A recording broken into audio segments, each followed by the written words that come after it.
Mr. Speaker, I move to recognize the Chair of the Committee on Justice, Representative Attorney Jervil Jinky Beatrix R. Luistro, to sponsor the measure. Honorable Representative Attorney Jervil Jinky Beatrix Luistro, 2nd District, Batangas, is hereby recognized.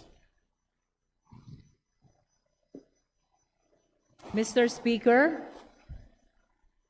my distinguished colleagues, magandang hapon po. I rise today not in triumph, nor in anger, nor in pursuit of political advantage. I rise because the Constitution commands us to rise. I stand before this chamber carrying not privilege, but duty. Isang mabigat na tungkulin na ipinagkatiwala sa atin ng saligang batas at ng sambayanang Pilipino. Sa mga pagkakataong gaya nito, sinusubok hindi lamang ang isang opisyal, kundi ang tibay ng ating mga institusyon. Ang katapatan natin sa batas at ang ating kakayanan na unahin ang bayan kaysa sa politika. On behalf of the Committee on Justice, and in faithful compliance with our constitutional mandate, I rise to sponsor Committee Report number 261, together with House Resolution number 989, setting forth the articles of impeachment against the Vice President of the Republic. Mr. Speaker, simple lamang ang hinihingi ng pagkakataong ito sa atin. Sundin natin ang konstitusyon.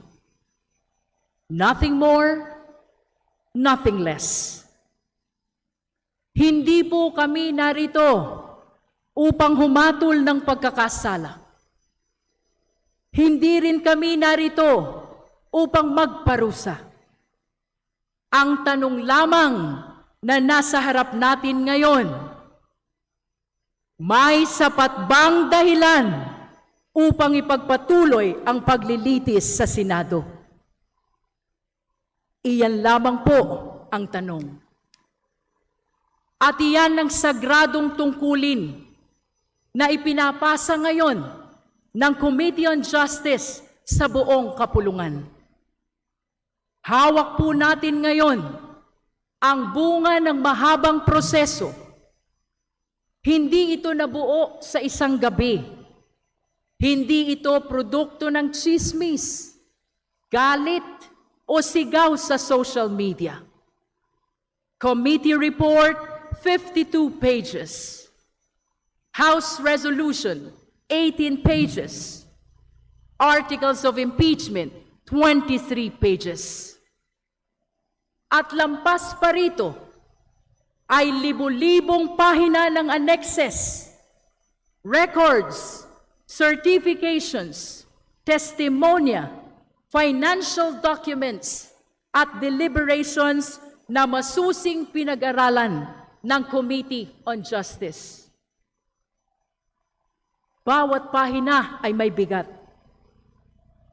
Bawat dokumento ay may implikasyon.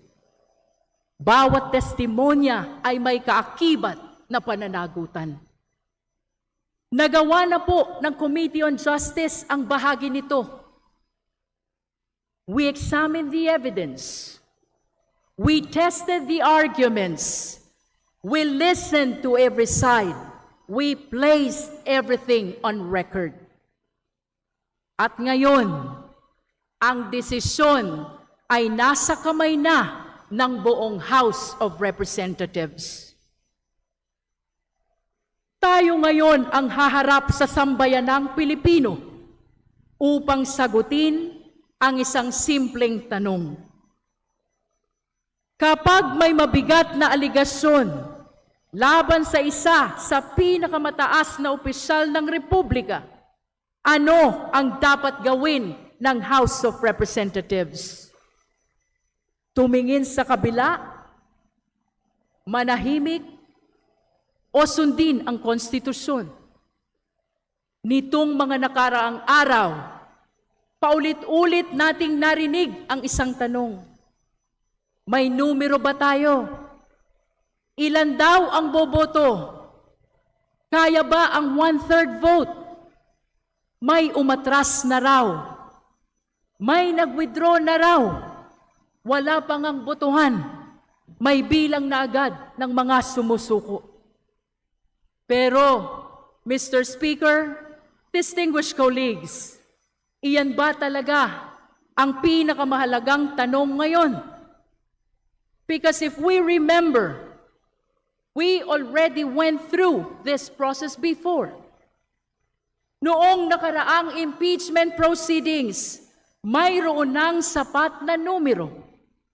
215 kasapi ng kapulungang ito ang bumoto upang isulong ang impeachment. Isa iyon sa pinakamalaking bilang sa kasaysayan ng ating Kongreso. Pero ano ang nangyari? Tinigil ng Korte Suprema. At mahalagang linawin kung ano ang tunay na sinabi ng Korte Suprema. Hindi nila sinabi na wala nang dapat sagutin. Hindi nila sinabi na walang kailangang ipaliwanag.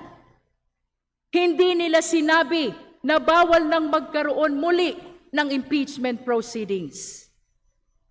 Ang sinabi ng Korte Suprema ay ito: kung gagawin natin ito, gawin natin ang tama. Sundin natin ang proseso. Sundin natin ang konstitusyon. At iyan po ang ginawa ng Committee on Justice. Kaya ang tunay na tanong ngayon ay hindi lamang kung may numero tayo. Ang mas mahalagang tanong, sinunod ba natin ang proseso? At higit sa lahat, mayroon ba tayong ebidensya? Mr. Speaker, distinguished colleagues, proseso at ebidensya. Iyan ang pundasyon ng bawat makatarungang lipunan. At ang sagot po natin ay isang malinaw at matatag na opo. Sa proseso, naging maingat tayo. Hindi tayo nagmadali. Sinunod natin ang 1-year bar rule. Pinigyan natin ng pagkakataon ng bawat panig. Ang mga pagdinig ay isinagawa ng hayagan, naka-livestream at bukas sa taong bayan. At higit sa lahat, pinakinggan natin maging ang mga tumututol sa impeachment. Pinakinggan natin ang bawat manifestation, bawat argumento, bawat legal na punto. Hindi tayo naghanap ng shortcut. Naghanap tayo ng katotohanan. At maging malinaw po tayo, ang prosesong ito ay hindi paghamak sa mga Pilipinong sumusuporta sa Vice Presidente. Sa isang demokrasya, ang suporta ng mamamayan ay dapat igalang. Ngunit kahit gaano kataas ang posisyon, kahit gaano kalakas ang suporta, walang sino man ang lampas sa pananagutan sa ilalim ng konstitusyon. Hindi ito usapin ng apelyido, partido o rehiyon. Ang prinsipyo ng pananagutan ay dapat umiiral kanino man. kaalyado man o kalaban. At kapag may aligasyon laban sa sino mang opisyal ng pamahalaan, maging miyembro man ng House of Representatives, Senado o Ehekutibo, dapat itong imbestigahan at sagutin sa ilalim ng batas. Walang puwang sa isang tunay na demokrasya ang selective accountability. At sa ebidensya naman, nakita natin ang mga dokumento na hindi maaaring ipagsawalang pahala. Mga certification mula sa PSA, mga disallowance mula sa COA, mga records ng transaksyon mula sa AMLC, mga dokumentong isinumite mismo sa Committee on Justice at isinama sa official records ng kapulungang ito. Nakakita tayo ng mga pangalang walang official records. Nakakita tayo ng mga confidential funds na idineklarang disallowed at pinababalik sa kaban ng bayan.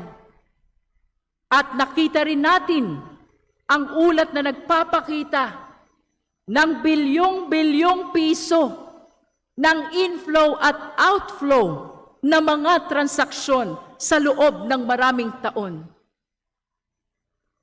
Maaaring may paliwanag sa bawat transaksyon. Ngunit sa laki, lawak at pattern ng mga ito, tungkulin nating tiyakin na ang mga ito ay maipaliwanag ng lubos sa tamang forum at sa ilalim ng panunumpa. At habang pinag-uusapan natin ang bilyon-bilyong piso, alalahanin natin kung kaninong pera ito. Pera ito ng manggagawang pumapasok kahit kulang ang pamasahe. Pera ito ng magulang na nagtitiis upang mapag-aral ang anak. Pera ito ng pamilyang pumipila sa ospital, ngunit walang pambili ng gamot. Pera ito ng mga Pilipino na araw-araw nagbabayad ng puwis habang umaasang tapat ang mga pinunong kanilang pinagkatiwalaan. Kaya kapag may mga tanong tungkol sa paggamit ng pera ng bayan, hindi maaaring manahimik ang House of Representatives. At sa kabila ng lahat ng ito, isang bakanteng upuan ang humarap sa Committee on Justice. Hindi dumalo ang Vice Presidente upang personal na sagutin ang mga isyong ibinabato laban sa kanya. Ngunit sa ating sistema, ang mga seryosong aligasyon ay kailangan sagutin sa pamamagitan ng ebidensya at testimonya sa ilalim ng panunumpa. Gayunpaman, kahit wala siya sa pagdinig, pinag-aralan pa rin ng Committee on Justice ang bawat dipensang inilabas ng kanyang kampo. At matapos ang mahabang deliberasyon, matapos ang halos 22 resource persons, matapos ang libu-libong pahina ng records, nagkaisa ang Committee on Justice. Unanimous po ang boto. The committee found probable cause to proceed with impeachment. At mahalagang tandaan, hindi nagsimula ang komite na magkakapareho ang pananaw. Marami ang nagtanong, marami ang nagtuda, marami ang nais munang makumbinsi. Ngunit habang dumarating ang mga dokumento, habang lumalabas ang testimonya, habang nabubuo ang kabuuang larawan, unti-unting luminaw ang isang bagay. May mga tanong na hindi maaaring iwasan. May mga issue na hindi maaaring ipagkibit palikat. May mga bagay na kailangan ng harapin ng buong bansa. At ito ang naging batayan ng Articles of Impeachment. Article 1, ukol sa confidential funds at paggamit ng kabanang bayan gamit ang mga questionableng dokumento. Article 2, ukol sa mga transaksyon at ari-ariang nangangailangan ng malinaw na paliwanag at reconciliation sa salin at idiniklarang kita. Article 3, ukol sa aligasyon ng bribery at paggamit umano ng pera kapalit ng impluwensya at pabor. Article 4, ukol sa mga banta at mararahas na pahayag laban sa matataas na opisyal ng bansa na sa pananaw ng komite ay sapat upang litisin sa Senado. Mr. Speaker, distinguished colleagues, may mga aligasyong pinansyal na kailangan sagutin. May mga dokumentong kailangang ipaliwanag. Ngunit may isang bahagi ng usaping ito na higit na mabigat sapagkat hindi lamang pera ng bayan ang nakataya. Ang nakataya rito ay tiwala ng sambayanan at katatagan mismo ng ating republika. Sapagkat kapag ang isang mataas na pinuno ng bansa ay nagsasalita tungkol sa pagpatay sa Pangulo ng Republika, tungkol sa pakikipag-usap umano sa isang assassin, at tungkol sa posibilidad ng karahasan laban sa pinuno ng Estado, hindi maaaring ipagkibit balikat iyon bilang simpleng bugso lamang ng emosyon o ordinaryong alitan sa politika. May mga nagsasabing wala namang overt act. May mga nagsasabing emosyon lamang iyon. Ngunit, Mr. Speaker, distinguished colleagues, ang usapin dito ay hindi lamang kung may kasong kriminal. Ang usapin dito ay ang bigat ng mismong mga salitang binitawan ng isang pinakamataas na opisyal ng Republika. Sapagkat hindi pangkaraniwan para sa isang mataas na pinuno ng bansa na magsalita tungkol sa pakikipag-usap o pakikipag-ugnayan sa isang assassin kaugnay ng Pangulo ng Republika. Hindi ito simpleng init ng ulo. Hindi ito karaniwang political rhetoric at lalong hindi ito uri ng pananalita na inaasahan ng sambayanan mula sa matataas na opisyal ng bansa. Sapagkat ang mga salita ng mga pinuno ay may bigat. Maaari silang magbigay ng kabanatagan o maghasik ng pangamba sa sambayanan. At kapag ang mga nasa pinakamataas na antas ng pamahalaan ay tila inuuna ang karahasan kaysa kinahunan, hindi lamang mga opisyal ang naaapektuhan. Ang unang naaapektuhan ay ang ordinaryong Pilipino. Ang manggagawang nangangambang mawala ng hanap buhay kapag nagiging magulo ang kalagayan ng bansa. Ang pamilyang hirap na nga sa taas ng presyo ng bilihin at lalo pang nangangamba kapag humihina ang tiwala sa pamahalaan at ekonomiya. Ang maliliit na negosyong umaasa sa katahimikan at katatagan upang patuloy na makaraos araw-araw. At ang mga magulang na ang tanging hangad ay isang ligtas, maayos at matatag na kinabukasan para sa kanilang mga anak. Sapagkat sa panahon ng krisis, hindi karahasan ang hinahanap ng bayan sa kanilang mga pinuno. Ang hinahanap nila ay kapanatagan. Hindi takot, hindi pangamba, hindi kaguluhan. Sapagkat ang tunay na lakas ng pamumuno ay hindi nasusukat sa tapang at karahasan.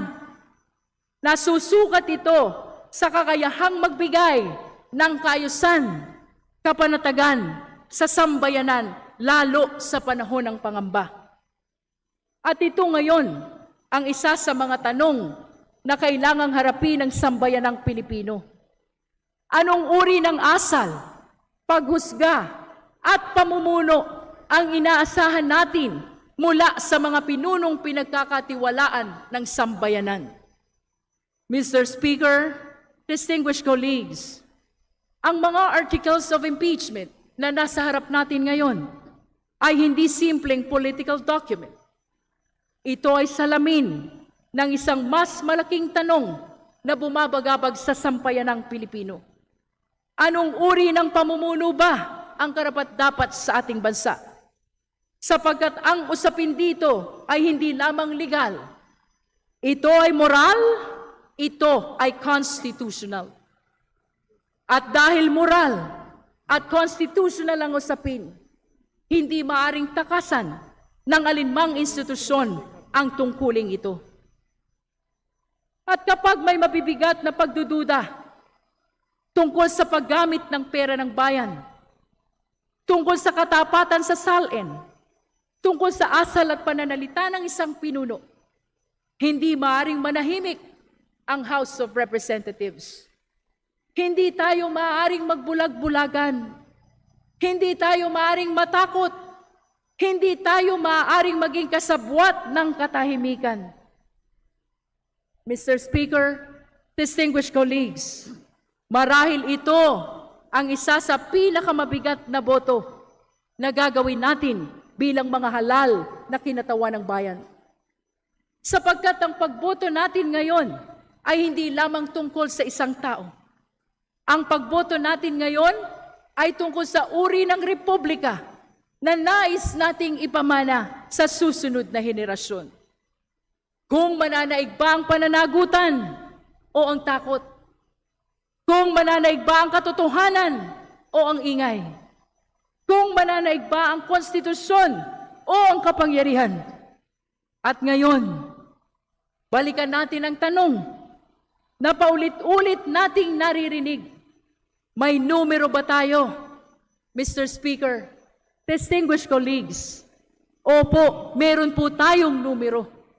Ngunit ang numerong tinutukoy ko ay hindi lamang bilang ng boto. Nasa records po ang numero. 6.7 billion pesos. Iyan ang numerong kailangang may paliwanag sa sambayanang Pilipino. Iyan ang numerong hindi maaaring ibaon sa limot. Iyan ang numerong nagtatanong kung may mga bagay bang kinakailangang lubos na may paliwanag sa sambayanang Pilipino. At sa Senado, naroon ang pagkakataon ng Vice Presidente na sagutin ng buo ang bawat aligasyon. Iharap ang kanyang ebidensya at marinig ng buong sambayanan ang kanyang panig. At kung hindi natin haharapin ang tanong na iyan ngayon, kailan pa? Kung hindi tayo kikilos ngayon, sino pa? Ang mga republika ay hindi bumabagsak sa isang iglap. Unti-unti silang humihina kapag ang pananagutan ay inuunahan ng takot. Mr. Speaker, distinguished colleagues, ang hinihingi lamang natin ngayon ay ipagpatuloy ang proseso. Bigyan natin ang pagkakataon ng Senado na dinggin ang buong katotohanan. Hayaan nating manaig ang ebidensya. Hayaan nating manaig ang proseso.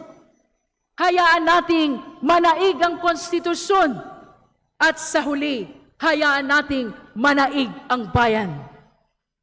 With that, Mr. Speaker, distinguished colleagues, I respectfully urge this chamber to vote in favor of Committee Report number 261 and House Resolution number 989. Let us do our duty. Maraming salamat po.